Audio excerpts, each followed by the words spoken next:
Hello guys, ngayong araw nga pala ay samahan niyo ako magluto ng ulam.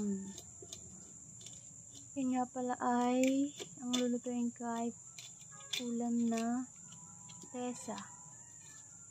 So yun guys, nilinisan ko lang yung maliit na isda. Tapos yung dalawa lang pinili ko kasi mag-isa lang din naman akong kakaingan. Pagkatapos kong linisan yung isda ay nagsalang na tayo ng kawali at painitin lang natin yan. Yan, check din natin kung mainit na. Tapos pag nasalang na natin yung kawali, lagyan na natin siya ng ng mantika.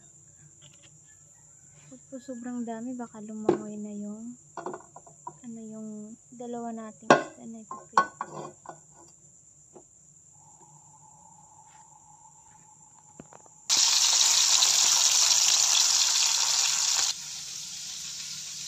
At habang nga pala tayo nagpiprito, ay syempre i-prepare na natin yung ating mga iba pang ilalahok din sa tesa natin na ulam.